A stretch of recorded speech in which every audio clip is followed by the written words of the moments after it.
இன்று முதல் நான் உன்னை ஆசீர்வதித்திடுவேன். நன்மைகளால் உன் வாழ்வை நானே நிறைத்திடுவேன். இன்றைய நாள் உங்கள் அனைவருக்கும் ஆசிரின் நாளாக அமைய உங்களுக்காக ஜெபித்து நிற்கும் நான் உங்கள் அன்பின் அருட்தந்தை ரமேஷ் கிறிஸ்டி. இன்று முதல் நான் உன்னை ஆசீர்வதித்திடுவேன். நன்மைகளால் உன் வாழ்வை நானே நிறைத்திடுவேன். ஆண்டவரது இல்லத்தில் நடப்பட்டிருக்கும் பொழுது வாழ்நாள் எல்லாம் செழிப்புற்று இருப்பீர்கள். தந்தை, மகன், தூய ஆவியாரின் பெயராலே ஆமென். நம் ஆண்டவராகிய இயேசு கிறிஸ்துவின் அருளும் கடவுளின் அன்பும் தூய ஆவியாரின் நட்புறவும் உங்கள் அனைவரோடும் இருப்பதாக, ஆன்மாவோடும் இருப்பதாக. பலியிலே கலந்து கொள்ள தடையாக இருக்கும் மீறுதல்கள், பலவீனங்களுக்காக மனம் வருந்துவோம், மன்னிப்பு வேண்டி செபிப்போம்.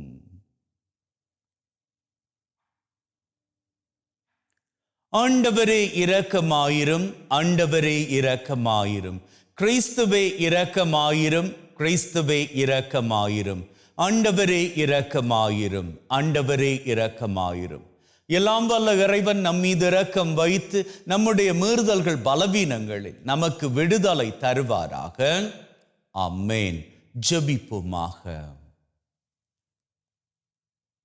அன்பே ஊற்றாகிய தகப்பனே, ஒரு புதிய நாளிலே எங்கள் ஒவ்வொருவரையும் வாழுவதற்கு என்று தட்டி எழுப்பி இருக்கிறீரே, உமக்கு கோடான கோடி நன்றிகளை ஏறெடுக்கிறோம். மேலும் தகப்பனே, இந்த நாள் பூராகவும் எங்கள் அத்தனை பேரையும் உம்முடைய வலது கரத்தினால் வழிநடத்தி காத்தருள வேண்டும் என்று உம்மோடு தூயாவியாரின் ஒன்றிப்பில் இறைவனாய் என்றும் வாழ்ந்து ஆட்சி செய்கின்றவர் வழியாக உம்மை மன்றாடுகின்றோம். ஆமென்.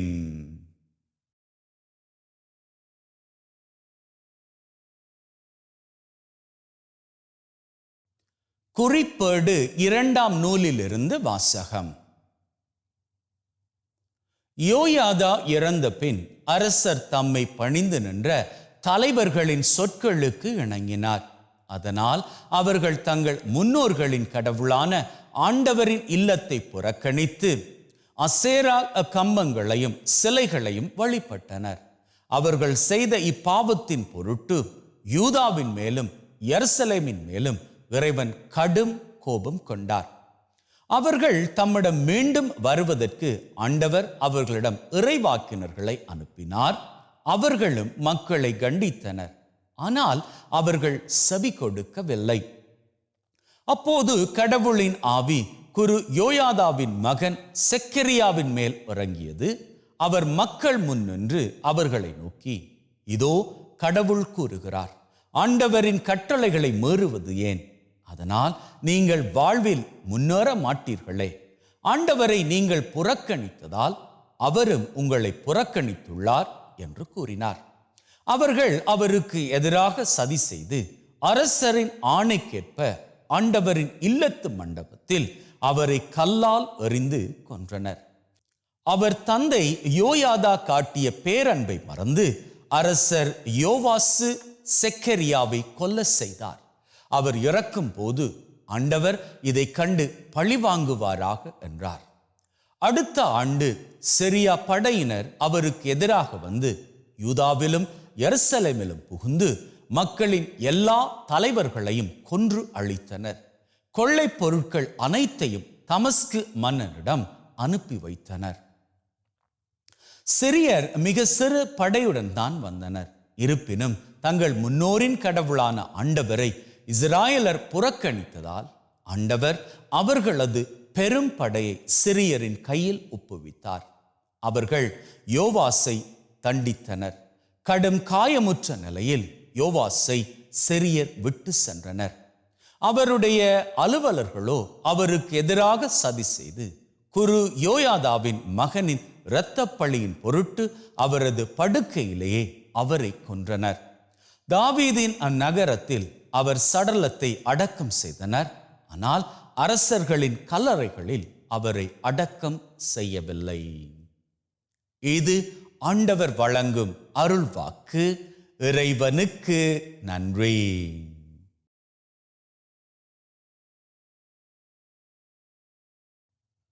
எனது பேரன்பு என்றும் நிலைக்கச் செய்வேன். நான் தேர்ந்து கொண்டவனோடு உடன்படிக்கை செய்து கொண்டேன். என் ஊழியன் தாவீதுக்கு ஆணையிட்டு நான் கூறியது, உன் வழிமரபை என்றென்றும் நிலைக்கச் செய்வேன். உன் அரியணையை தலைமுறை தலைமுறையாக நிலைத்திருக்கச் செய்வேன். எனது பேரன்பு என்றும் நிலைக்கச் செய்வேன். என் மீது கொண்ட பேரன்பு என்றும் நிலைக்குமாறு செய்வேன். அவனோடு நான் செய்து கொண்ட உடன்படிக்கையும் எப்பொழுதும் நிலைத்திருக்கும். அவனது வழிமரபை என்றென்றும் நிலைநிறுத்துவேன். அவனது அரியணையை வான்வெளி உள்ளவரை நிலைக்கச் செய்வேன். எனது பேரன்பு என்றும் நிலைக்கச் செய்வேன். அவன் புதல்வர் என் திருச்சட்டத்தை கைவிட்டாலோ, என் நீதி நெறிகளின்படி நடக்காவிடிலோ, என் விதிகளை மீறினாலோ, என் கட்டளைகளை கடைபிடிக்காவிடிலோ, அவர்களது குற்றத்திற்காக அவர்களை பிரம்பினால் தண்டிப்பேன். அவர்களின் தீச்செயலுக்காக அவர்களை கசையால் அடிப்பேன். எனது பேரன்பு என்றும் நிலைக்கச் செய்வேன். ஆயினும் என் பேரன்பை தாவீதை விட்டு விலக்க மாட்டேன். என் வாக்கு பரலாமையின் நின்று வழுவ மாட்டேன். எனது பேரன்பு என்றும் நிலைக்கச் செய்வேன்.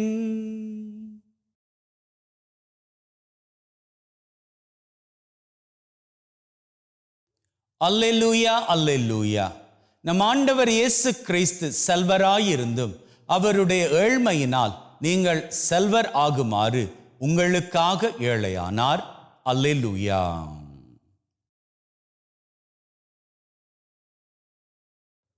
ஆண்டவர் உங்களோடு இருப்பாராக, ஆன்மாவோடும் இருப்பாராக.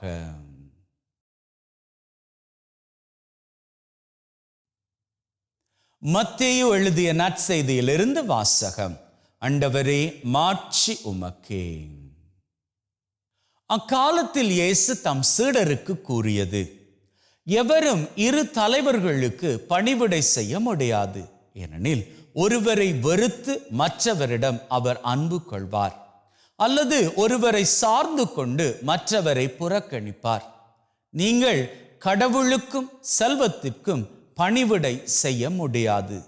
எனவே நான் உங்களுக்கு சொல்கிறேன், உயிர் வாழ எதை உண்பது, எதை குடிப்பது என்றோ, உடலுக்கு எதை உடுத்துவது என்றோ நீங்கள் கவலை கொள்ளாதீர்கள். உணவை விட உயிரும் உடையை விட உடலும் உயர்ந்தவை அல்லவா? வானத்து பறவைகளை நோக்குங்கள், அவை விதைப்பதும் இல்லை, அறுப்பதும் இல்லை, களஞ்சியத்தில் சேர்த்து வைப்பதும் இல்லை. உங்கள் விண்ணக தந்தை அவற்றுக்கு உணவு அளிக்கிறார். அவற்றை விட நீங்கள் மேலானவர்கள் அல்லவா? கவலைப்படுவதால் உங்களில் எவர் தமது உயரத்தோடு ஒரு முழம் கூட்ட முடியும்? உடைக்காக நீங்கள் ஏன் கவலைப்படுகிறீர்கள்? காட்டு மலர் செடிகள் எப்படி வளர்கின்றன என கவனியுங்கள். அவை உழைப்பதும் இல்லை, நூற்பதும் இல்லை. ஆனால் சாலமோன் கூட தம் மேன்மையில் எல்லாம் அவற்றில் ஒன்றை போலவும் அணிந்திருந்ததில்லை என நான் உங்களுக்கு சொல்லுகிறேன். நம்பிக்கை குன்றியவர்களே, இன்றைக்கு இருந்து நாளைக்கு அடுப்பில் எறியப்படும் காட்டுப்புல்லுக்கே கடவுள் இவ்வாறு அணி செய்கிறார் என்றால் உங்களுக்கு இன்னும் அதிகமாய் செய்ய மாட்டாரா? ஆகவே எதை உண்போம், எதை குடிப்போம், எதை அணிவோம் என கவலை கொள்ளாதீர்கள். ஏனெனில் பிற இனத்தவரே இவற்றையெல்லாம் நாடுவர். உங்களுக்கு இவை யாவும் தேவை என உங்கள் விண்ணக தந்தைக்கு தெரியும். ஆகவே அனைத்திற்கும் மேலாக அவரது ஆட்சியையும் அவருடைய ஏற்புடையவற்றையும் நாடுங்கள். அப்போது இவை அனைத்தும் உங்களுக்கு சேர்த்து கொடுக்கப்படும். ஆகையால் நாளைக்காக கவலைப்படாதீர்கள், ஏனெனில் நாளைய கவலையை போக்க நாளை வழி பிறக்கும். அந்தந்த நாளுக்கு அன்றன்றுள்ள தொல்லையே போதும். இது கிறிஸ்து வழங்கும் நற்செய்தி. கிறிஸ்துவே உமக்கு புகழ்.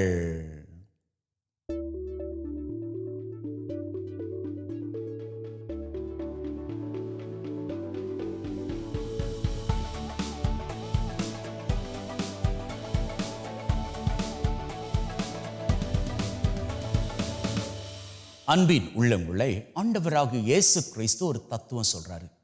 அவர் சொல்றாரு, நாளைக்காக நீங்க கவலைப்படாதீர்கள். நாளையை பற்றி நீங்கள் கவலைப்படுவதற்கு நீங்க தெய்வம் கிடையாது. ஏன்னா உங்களுக்கு கொடுக்கப்பட்டிருப்பது நிகழ்காலம் மட்டும்தான். கடந்த காலம் அது உங்க கையில் இல்லை. நிகழ்காலம் உங்க கையில் இருக்கு. எதிர்காலம் என்ன நடக்கும் அப்படின்னு சொல்லி உங்களுக்கு தெரியாது. ஏன்னா அடுத்த செகண்ட் என்ன நடக்கும் அப்படின்னு யாருக்குமே தெரியாது. அப்போ அப்படி இருக்கிற வேளையில நீங்க எதற்கு அந்த எதிர்காலத்தை குறித்து கவலைப்படுறீங்க? அப்போ அந்த எதிர்காலத்தை குறித்து கவலைப்பட வேண்டியது யாரு? தெய்வம். ஏன்னா அவர்தான் முக்காலத்திற்கும் சொந்தமானவர். அப்போ அவருடைய கவலை என்ன தெரியுமா? அவருடைய கவலை, ஏன் இந்த பையன் இந்த பொண்ணு நாளைய குறித்து கவலைப்பட்டுக்கிட்டு இருக்கிறான்? ரொம்ப சிம்பிளா சொல்றேனே, இன்னைக்கு நாம கண் விழித்தது நாம தெய்வத்துக்கு நன்றி சொல்வதற்கு. ஒருவேளை நாளை நாம கண் விழிக்கல் அப்படின்னு சொன்னா பரலோகத்தில் கண் விழிக்க போகிறோம். அங்கே போய் அவருக்கு நாம் நன்றி சொல்ல போகிறோம். அவ்வளவுதான் வாழ்க்கை. அப்போ என்ன நடந்தாலும் நம்முடைய வாழ்க்கையில் சந்தோஷத்தை மட்டும்தான் தெய்வம் எதிர்பார்க்கிறார். அதான் அழகாக சொல்வாங்க இல்லையா, யாரும் சாவை பார்த்து கவலைப்பட தேவையில்லை. ஏன்னா நாம உசுரோடு இருக்கும் பொழுது அதை பார்க்கவே முடியாது. அது வர்ற நேரத்தில் நாம் இருக்க போவதே கிடையாது. ஆகவே எதற்கு நாம நாளையை குறித்து கவலைப்பட வேண்டும்? அதற்காக எதுவும் சேர்த்து வைக்க கூடாது. சேர்த்து வைக்கணும். பேங்க்ல பணம் போட்டு வைக்கணும். ஒரு நல்ல வீடு கட்டணுமா, கட்டத்தான் வேணும். பசங்களுக்கு படிப்பு நல்லபடியாக வர வேண்டும். அப்படி என்பதற்காக அவர்களுக்கு நல்ல படிப்பை கொடுப்பதற்கு நல்ல ஸ்கூலை நாம தேர்ந்தெடுக்கணும். இப்படியான எதிர்கால திட்டங்களை எல்லாம் நம்ம நல்லபடியாக போட்டு வைக்கணும். ஆனா என்ன, அவையெல்லாம் சுயநலமானவையாக இருக்கக்கூடாது. அப்படி இருந்து விட்டால் என்ன நடக்கும்? நாம இந்த உலகத்துல இருந்து கடந்து போனதன் பிறகு நாம சேர்த்து வைத்தவை எல்லாம் என்னாகும்? வீணாக போய்விடும். அப்போ நீங்க ஒரு பேங்க் அக்கவுண்ட் திறந்து பணம் போட்டு வைத்திருக்கிறீர்கள் அப்படின்னா அது உங்களுக்கானது மாத்திரம் கிடையாது, உங்க குடும்பத்திற்கானது. சரி, நீங்க சேர்க்கிற பணம் அதிகமாக இருக்குமாக இருந்தால் உங்க குடும்பத்தை தாண்டி நீங்க உங்க பக்கத்து வீட்டில் இருக்கக்கூடிய ஒரு பையனுக்கோ பொண்ணுக்கோ படிப்பு செலவுக்காக நீங்க உதவி பண்ணலாம். அது போன்றுதான் எல்லா காரியங்களும். நீங்க எதிர்காலத்தை குறித்து நீங்க கவலைப்படக்கூடாது. வேண்டுமாக இருந்தால் எதிர்காலத்தை குறித்து நீங்க திட்டம் போட்டு வாழுங்கள். நீங்க திட்டம் போட்டு வாழுகிற வேளையில் அந்த திட்டத்துல நீங்க மட்டும் இருக்கக்கூடாது. உங்களை சுற்றி இருக்கிறார்கள், உங்க குடும்பம் எல்லாரும் அடங்கி இருக்கணும். அப்படி இருக்கிற வேளையில் தான், ஒரு வேளையில இன்றோடு இந்த வாழ்க்கை முடிந்தாலும் கூட நீங்க தெய்வத்தின் சன்னிதானத்துக்கு போனதன் பிறகு அங்கிருந்து கீழே பார்க்கிற வேளையில, நான் என்னால் முடிந்தவரை தெய்வம் எனக்கு கொடுத்த வாழ்க்கை வைத்துக்கொண்டு நன்மையான காரியங்கள் எல்லாருக்கும் கூடுமான வரையில் பண்ணிவிட்டு வந்து இருக்கிறேன் அப்படின்னு சொல்லி அந்த நிலையில நீங்க மன நிறைவு அடைவீர்கள். அன்பின் உள்ளங்களை, நாளையை குறித்து கவலைப்பட வேண்டாம் அப்படின்னு ஆண்டவர் சொன்னது, நீங்க நாளைக்கு நான் இதை பண்ணணுமே இதை பண்ணணுமே அப்படின்னு பதறி இன்றைய நாளை வீணடிக்க வேண்டாம் அப்படி என்பதாகும். இன்று கொடுக்கப்பட்டிருக்கக்கூடிய இந்த நாளை சந்தோஷமாக வாழுங்கள். இந்த சந்தோஷத்தை பெருக்கிக் கொள்ளுங்கள். உங்களால் முடியுமான வரை நீங்க சந்தோஷமாக இருந்து உங்களை சார்ந்திருக்கிறார்களே, சூழ்ந்திருக்கிறார்களே, அவர்களே சந்தோஷப்படுத்தி வாழுங்கள். அப்படி வாழுகின்ற வாழ்க்கை தான் உண்மையான ஆசிரியின் வாழ்க்கை. அந்த வாழ்க்கையை நீங்களும் வாழ்ந்து உங்க குடும்பத்தையும் வாழ வைத்து வாழ்விலே மகிழ்வோடு எந்நாளும் ஆண்டவரது ஆசிரியில் பங்கு கொள்ள வாழ்த்துகிறேன். ஆமென்.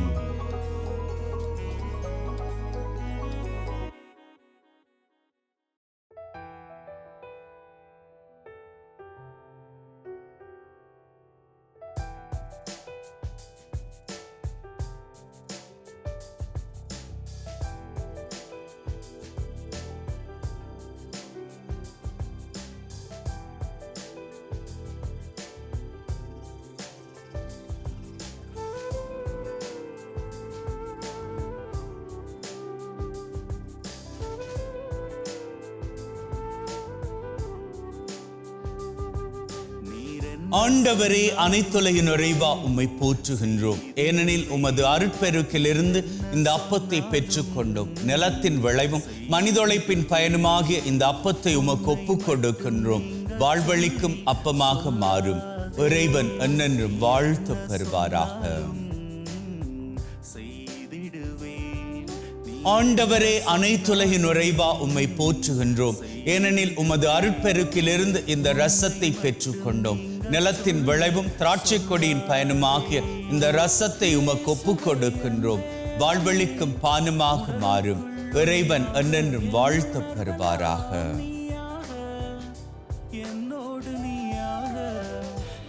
Wash away from my iniquities, cleanse me from all my sins. சகோதர சகோதரிகளை, பிள்ளைகளை, என்னுடையதும் உங்களுடையதுமான இந்த பலி நம் தந்தையாகிய இறைவனுக்கு ஏற்றதாகும்படி மன்றாடுங்கள். ஆண்டவர் தன்னுடைய திருப்பெயரின் புகழ்ச்சிக்காகவும் மாட்சிக்காகவும் திரு அவையின் நன்மைக்காகவும் கையிலிருந்து இந்த பலியை ஏற்றுக்கொள்வாராக. மீட்பு கூற்றாகிய தகப்பனை இறைவா, ஒப்பு கொடுக்கின்ற பலி வழியாக எங்கள் வாழ்வின் மீது நிறைய ஆசிரை பொழிந்தருள்வீராக. எங்கள் ஆண்டவராகிய கிறிஸ்து வழியாக உம்மை மன்றாடுகின்றோம். ஆமேன். ஆண்டவர் உங்களோடு இருப்பாராக, ஆன்மாவோடும் இருப்பாராக. இதயங்களை மேலே எழுப்புங்கள். ஆண்டவரை நோக்கி எழுப்பியுள்ளோம். நம் இறைவனாகிய ஆண்டவருக்கு நன்றி கூறுவோம். அதுவே தகுதியும் நீதியுமானது. தூயவரான தந்தையே, என்றும் வாழும் எல்லாம் வல்ல இறைவா, என்னாலும் எவ்விடத்திலும் நாங்கள் உமக்கு நன்றி பலி செலுத்துவது மெய்யாகவே தகுதியும் நீதியுமாகும். எங்கள் கடமையும் மீட்புக்குரிய செயலுமாகும். உம்முடைய வார்த்தையான அவர் வழியாக அனைத்தையும் படைத்தீர். அவரை மீட்பராக இடேற்றுபவராக எங்களுக்கு அனுப்பினீர். அவர் தூய ஆவியால் கன்னிமரியிடமிருந்து உடலெடுத்து மனிதனானார். சாவை வென்று உயிர்ப்புண்ணென விளங்க செய்தார். ஆகவே வானதூதர் புனிதர் அனைவரோடு நாங்களும் சேர்ந்து உம்முடைய மாட்சியை புகழ்ந்து ஒரே குரலாய் சொல்வதாவது: தூயவர், தூயவர், தூயவர், வான் படைகளின் கடவுளாம் ஆண்டவர். விண்ணகமும் மண்ணகமும் உமது மாட்சியால் நிறைந்துள்ளன. உன்னதங்களிலே ஓசன்னா. ஆண்டவர் பெயரால் வருகிறவர் ஆசி பெற்றவர். உன்னதங்களிலே ஓசன்னா. ஆண்டவரே, நீர் மெய்யாகவே தூயவர், தூய்மை அனைத்திற்கும் ஊற்று. ஆகவே உம்முடைய ஆவியை பொழிந்து காணிக்கைகளை தூய்மைப்படுத்த தாழ்மையுடன் வேண்டுகின்றோம். அவ்வாறு எங்கள் ஆண்டவர் இயேசு கிறிஸ்துவின் உடலும் இரத்தமுமாக எங்களுக்கு இவை மாறுவனவாக. அவர் பாடுபட உளம் கனிந்து தம்மை கையளித்த போது அப்பத்தை எடுத்து நன்றி செலுத்தி அதை பிட்டு தம் சீடருக்கு கொடுத்து அவர் சொன்னதாவது: எல்லாரும் இதிலிருந்து பெற்று உண்ணுங்கள், ஏனெனில் இது உங்களுக்காக கையளிக்கப்படும் என் உடல்.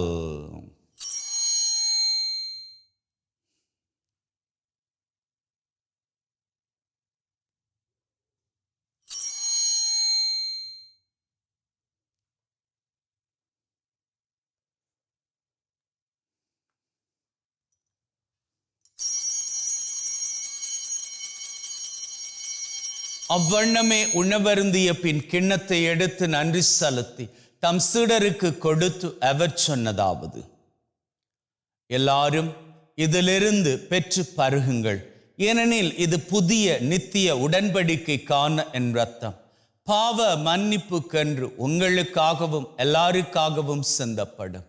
இதை என் நினைவாக செய்யுங்கள்.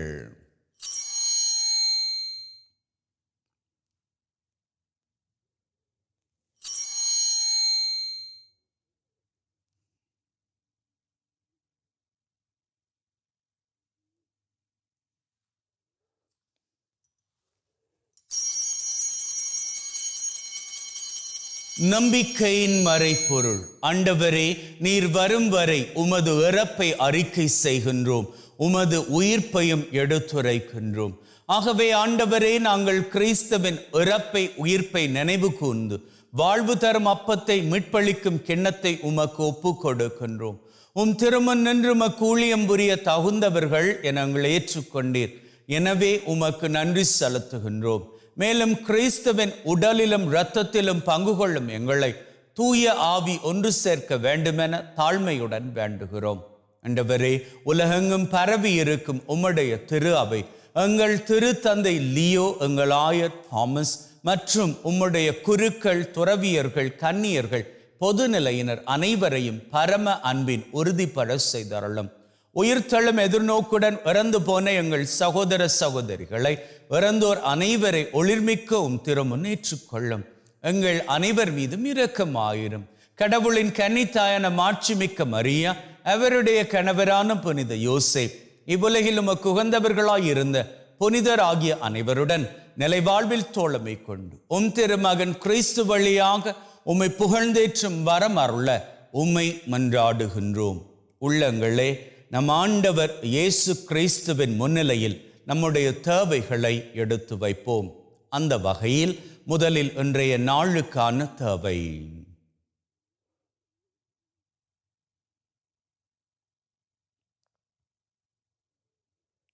இந்த வாரத்திற்கான தேவை.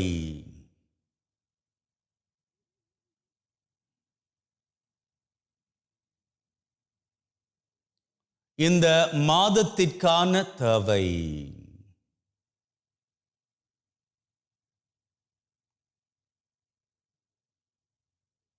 இந்த வருஷத்திற்கான தேவை.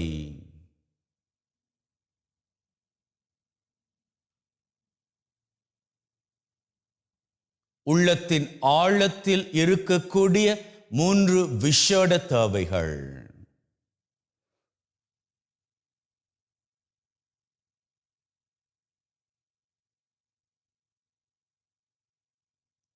இந்த 7 தேவைகளோடு உலகிலே நிரந்தர சமாதானம் நிலைக்க வேண்டும் என்றும் ஜெபித்து நிற்போம்.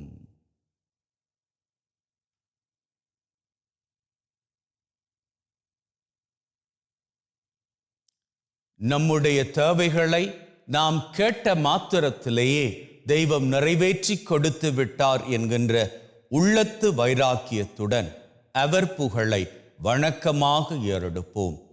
இவர் வழியாக, இவரோடு, இவரில் எல்லாம் வல்ல இறைவனாகிய தந்தை, தூய ஆவியின் ஒன்றிப்பில் எல்லா புகழும் மாட்சியும் என்றென்றும் உமக்கு உரியதே. ஆமீன், ஆமீன், ஆமீன்.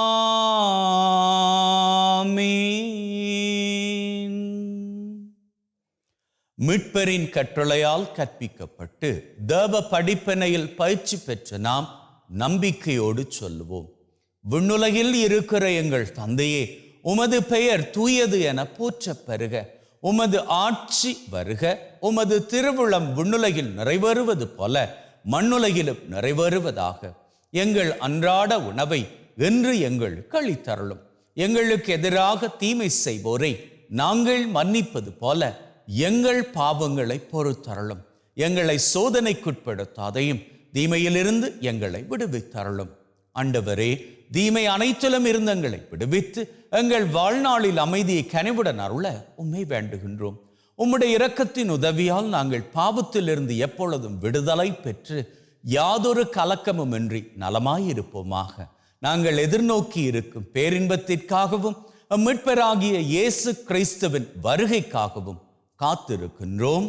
ஏனெனில் ஆட்சியும் வல்லமையும் மாட்சியும் என்றென்றும் உமக்குரியதே. ஆண்டவரே இயேசு கிறிஸ்துவே, அமைதியை உங்களுக்கு விட்டு செல்கிறேன், என் அமைதியை உங்களுக்கு தருகிறேன் என்றும் திருத்தூதர்களுக்கு சொன்னீரே. எங்கள் மீறுதல்கள் பலவீனங்களை பார்க்காமல் உம்முடைய திரு அவையின் நம்பிக்கை கண்ணோக்கி அதற்கு அமைதியும் ஒற்றுமையும் தந்தரள திருவிழம் கொள்வீராக.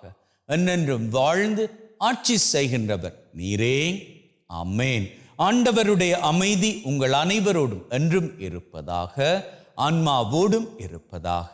ஒருவர் ஒருவருக்கு கிறிஸ்துவின் அமைதியை பகிர்ந்து கொள்வோம்.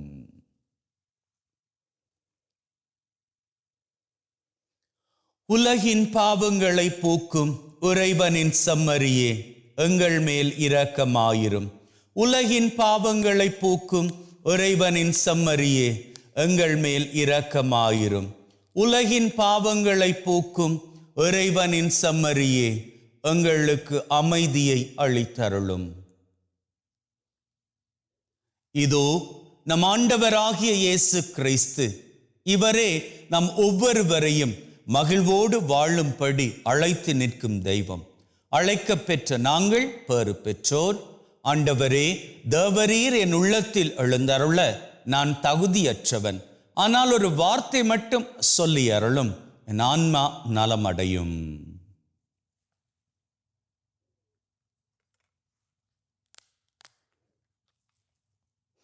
May the mingling of this body and blood of Christ bring me everlasting life.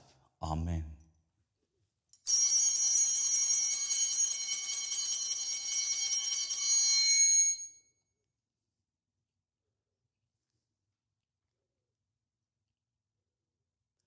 இயேசுவே, உம்மை என் இருதயத்தில் பெற்றதற்காக நன்றி.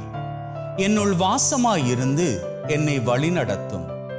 என் சிந்தனை, வார்த்தை, செயல் அனைத்தும் உமக்கு பிரியமானவையாக இருக்க அருள் தாரும். என்னை உம்மை விட்டு பிரியாதபடி காத்தருளும். ஆமேன். ஜெபிப்போமாக. அப்பா தகப்பனே, ஒரு புதிய நாளிலே உம்முடைய ஆசீரோடு எங்களது அன்றாட காரியங்களை தொடங்கவிருக்கின்றோம். கூடவே இருந்து எங்களை வழிநடத்துவீராக. சகல பொல்லாப்புகளுக்கும் தப்புவித்து காத்தருள்வீராக. நாங்கள் என்றும் எப்பொழுதும் உம்மை பின்பற்றுகின்ற ஜனமாக இருக்க நீர்தாமே உதவி செய்ய வேண்டும் என்று எங்கள் ஆண்டவராகிய கிறிஸ்து வழியாக உம்மை மன்றாடுகின்றோம். ஆமேன். ஆண்டவர் உங்களோடு இருப்பாராக, ஆன்மாவோடும் இருப்பாராக. எல்லாம் வல்ல இறைவன் தந்தை, மகன், தூய ஆவி உங்கள் அனைவரையும் ஆசிர்வதிப்பாராக. ஆமேன். சென்று வாழுங்கள். திருபலி நிறைவேறிற்று. இறைவனுக்கு நன்றி. அன்பின் உள்ளங்களே, பிலிப்பியர் 4:4 மூலமாக ஆண்டவர் நம் அத்தனை பேரையும் அழைக்கின்றார் மகிழ்வோடு வாழும்படி. இன்று மாத்திரமல்ல, எங்களது வாழ்நாள் பூராகவும் நாம் மகிழ்ந்திருக்கத்தான் அழைக்கப்பட்டிருக்கிறோம். வாழ்க்கையில் என்னென்ன இடர்கள் வந்தாலும், எப்பேற்பட்ட கவலைகள் வந்தாலும் அவற்றையெல்லாம் அவர் பார்த்து கொள்வார் என்கின்ற தைரியத்தோடு நாம் நடப்போமாக இருந்தால், பிலிப்பியர் 4:4 சொல்லுவதன்படி எந்நாளும் மகிழ்ந்திருப்போம். May God bless you. Have a great day and see you all tomorrow. நீர் என்ன சொன்னாலும் செய்திடுவேன். உன்னை மட்டும் நீங்க சொல்லி சொல்லாதே. உன்னை மட்டும் நீங்க சொல்லி சொல்லாதே. உன்னை மட்டும் நீங்க சொல்லி சொல்லாதே. உன்னை மட்டும் நீங்க சொல்லி சொல்லாதே.